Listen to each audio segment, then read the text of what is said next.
حضرت علی کرم اللہ وجہہ نہج البلاغہ میں ارشاد فرماتے ہیں، تمام تعریفیں اس اللہ کے لیے ہیں جس نے اپنی تعریف کو مصیبتوں سے بچنے کا ذریعہ، جنت کا وسیلہ اور اپنے احسانات کے بڑھانے کا سبب قرار دیا ہے۔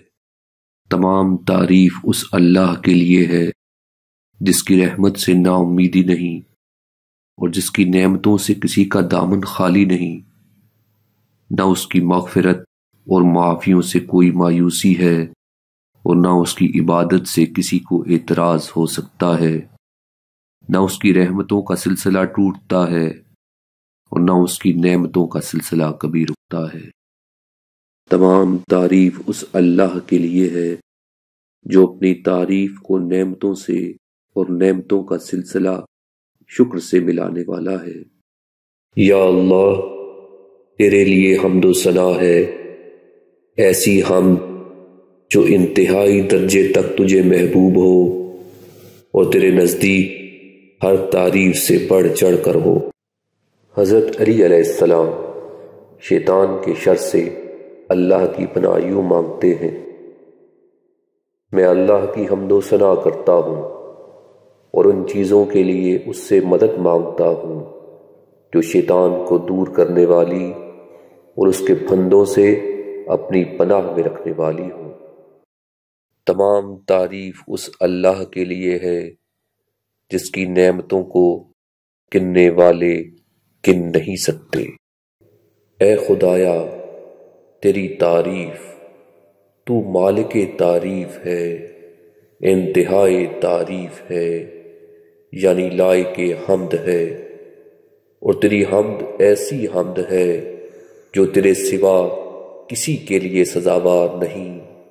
خدایا، تیری حمد رات میں جب اندھیرا چھا جائے اور تیری حمد دن میں جب کہ وہ روشن ہو جائے۔ ہر وہ کلام جس میں ذکر اور یاد خدا نہیں ہے وہ لغو ہے۔ اللہ کی کتنی ہی ایسی پوشیدہ بخششیں ہیں کہ جن کی باریکیاں ذہین آدمیوں کی سمجھ سے بالا ہیں، اور کتنی آسانیاں ایسی ہیں جو دشواریوں کے بعد آئیں، جن کی وجہ سے دکھی دل کی تکلیفیں دور ہو گئیں۔ اللہ کی عظمت کا احساس تمہاری نظروں میں کائنات کو حقیر و پست کر دے گا۔ تو اللہ صاحب برکت و بزرگی ہے، جس کا تو والی اور مالک ہو وہ ذلیل نہیں ہو سکتا، اور جس سے تو نفرت کرتا ہے وہ عزت والا نہیں ہو سکتا۔ ہر وہ محبت جو راہ خدا میں نہ ہو گمراہی ہے، اور اس پر بھروسہ محال ہے۔ وہ جزا دیتا ہے مگر اسے جزا نہیں دی جا سکتی۔ اللہ تعالیٰ کا ارشاد ہے کہ بے شک وہ لوگ جنہوں نے یہ کہا کہ ہمارا پروردگار اللہ ہے، پھر اس عقیدہ پر جمے رہے، ان پر فرشتے اترتے ہیں اور کہتے ہیں کہ تم خوف نہ کھاؤ اور غمگین نہ ہو، تمہیں جنت کی بشارت ہو۔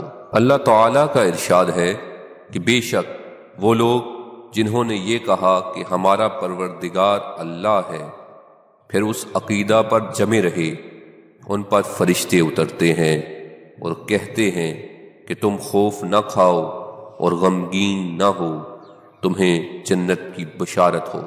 اللہ سے کچھ تو ڈرو، چاہے وہ کم ہو، اور اپنے اور اللہ کے درمیان کچھ تو پردہ رکھو، چاہے وہ باریک سا ہو۔ اے لوگو، اللہ سے ڈرتے رہو، کیونکہ کتنی ہی ایسی امیدیں باندھنے والے ہیں جن تک وہ پہنچتے ہی نہیں، اور ایسے گھر تعمیر کرنے والے ہیں جن میں رہنا نصیب نہیں ہوتا۔ اگر آپ ہماری اسی طرح کی ویڈیوز دیکھنا چاہتے ہیں تو ہمارے چینل کو لائک، سبسکرائب اور شیئر کرنا مت بھولیے گا۔